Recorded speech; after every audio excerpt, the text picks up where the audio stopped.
শুভ সকাল বন্ধুরা, আশা করি আপনারা সবাই ভালো আছেন এবং আপনাদের গাছও ভালো আছে। আমরা কদিন আগে যে জায়গাটা রিপোর্ট করেছিলাম সিনজাই মিডিয়াতে, সেটাকেও বাকি যেমন পিটিনিয়া গাছগুলোকে আমরা রেখেছিলাম কিছুদিন কোনো খাবার ছাড়া, সেভাবে আমি রেখেছি এটাতে, এগুলোকেও। হ্যাঁ, পিটুনিয়ার মতন এটাতে খাবার, পিটুনিয়াতে যেমন একবার আমি কোনো খাবার দিইনি, এটাতে খাবার দিয়েছি। হালকা করে পাতলা করে সর্ষের খোল দিয়েছিলাম শুধুমাত্র 1 থেকে 2 বার, আর কোনো রকম কোনো রাসায়নিক খাবার কোনো কিছু পড়েনি। এবং দেখতে পাচ্ছেন আপনারা কোনো আমি যে জৈব খাবার বা কোনো কিছু আমি ইউজ করিনি, যেমন নর্মালি কোনো ভার্মি কম্পোস্ট বা কোনো কিছু দেওয়া নাই এখানে। তা আজকে আমরা প্রথম কেমিক্যাল ফিডিং করাবো জারবেরাতে, যে এবং আস্তে আস্তে এটা আমি একদিন অন্তর অন্তর এটাকে প্রায় আমি 1 সপ্তাহ মতন বা 15 দিন মতন কন্টিনিউ করবো। এটা সেম প্রসেসটা আপনারা যদি নতুন জারবেরা গাছও লাগান, মাটিতে হোক বা সিন্ডারে, সেম প্রসেস আপনাদেরকে অ্যাপ্লাই করতে হবে, যাতে গাছটাকে কিছুদিন ছেড়ে রাখতে হবে ঠান্ডা জায়গাতে বা হালকা যেখানে রোদ পড়ে।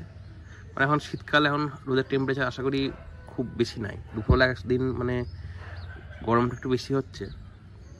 এবার আপনারা কি করবেন, যে গাছটাকে বসানোর পর গাছটাকে 15 দিন এইভাবে, ঠিক এইভাবে মানে ছায়াতে বা কোথাও রিপোর্টিং করুন, আর যাই করুন, মানে নতুন গাছ লাগান, এইভাবে রেখে দেবেন। শুধুমাত্র জল স্প্রে করবেন, কোনো খোল জল দেবেন না বা কোনো খাবার দেবেন না। হালকা হালকা করে, যাতে মিডিয়াটা যেন ময়েস্ট থাকে। মিডিয়াটা এমনভাবে যেন প্রচুর পরিমাণে জল দিয়ে কাদা কাদা যেন না হয়ে যায়, আবার খুব শুকনো না হয়ে যায়, মানে হালকা ভিজা থাকবে, ভিজা ভিজা ভাব থাকবে। আর গাছকে যতবার পারবেন স্প্রে করাবেন।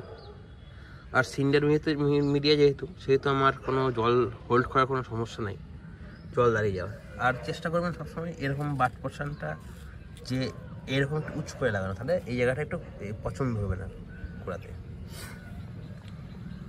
তা কাজের কথা আসা যাক। আজকে আমরা যেটা মানে জারবেরা গাছে খাবার দেবো, আমি বাকি গাছগুলোতেও দেওয়া হয়ে গেছে অলরেডি, সেম জিনিস। এবার এটার মধ্যে আছে কি 1261 নিয়েছি পার লিটারে 1 গ্রাম, আর এপসম সল্ট নিয়েছি আমি, মানে 1 গ্রাম এপসম যদি 1261 হয়, তার 1/2 গ্রাম হচ্ছে এপসম সল্ট। এই যে দিয়ে এবার কী করবো আমি, এটা এরকম আপনি যে কোনো একটা জায়গায় নিয়ে,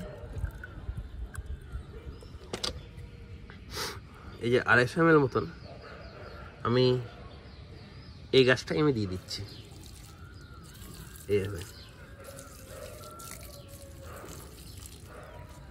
এভাবে আমি দিয়ে দিলাম 250 ml। দেখুন নিচ দিয়ে পুরো জল বেরিয়ে যাচ্ছে, দেখুন। আপনাদেরকে উঠে আলাদা পরে আপনারা ভালো বুঝতে পারবেন, দেখেন বেরিয়ে যাচ্ছে সমস্ত জল। এইভাবে এই প্রসেসটা আপনারা নতুন গাছ বা রিপোর্টিংয়ের যে কোনো গাছে করতে পারেন, একদিন অন্তর অন্তর। এটা চলবে মোটামুটি 15 দিন।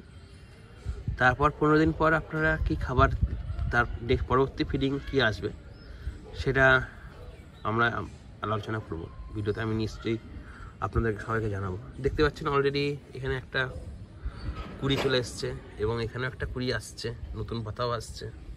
আগের দিন আপনাদেরকে আমি শর্ট ভিডিওতে আশা করি দেখেছেন আপনারা, শর্ট ভিডিওতে আপনাদেরকে আমি যেটা দেখিয়েছিলাম। এইভাবে আমরা করব। আর হ্যাঁ, মনে করে কীটনাশকটা অবশ্যই স্প্রে করবেন। হ্যাঁ, এবার পাতাটা আর এরকম যে পাতাগুলো হবে, সেই পাতাগুলোকে আপনারা এইভাবে ভেঙে দেবেন গোড়া থেকে। এই যে এরকম পাতা যেগুলো আপনাদের মানে দাগ হয়ে যাবে, এই যে এরকমভাবে গোড়া থেকে টানবেন, তাহলে খুলে চলে আসবে। এই যে এটাতে কী হয়, ফাঙ্গাসটা লাগবে না গাছে তাহলে।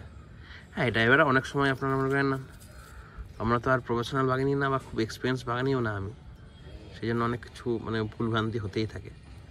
এবার সেই জন্য আপনারা মনে করেন এটাতে কী হবে, এটা যদি ফেলে দেন তাহলে আপনার ফাঙ্গাসের মানে ধরার সম্ভাবনাটা কমে যাবে গাছে।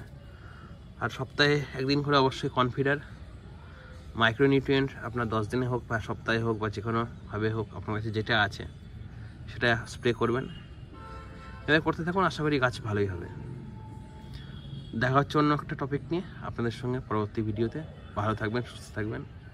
আর অবশ্যই চ্যানেলটা যদি আমার ভিডিও যদি ভালো লেগে থাকে তাহলে অবশ্যই লাইক, কমেন্ট অ্যান্ড সাবস্ক্রাইব করবেন চ্যানেলটাকে, এবং নোটিফিকেশান আইকনটা ক্লিক করে রাখবেন যাতে ভিডিওটা আপলোড করার সঙ্গে সঙ্গে আপনাদের কাছে পৌঁছায়। ধন্যবাদ।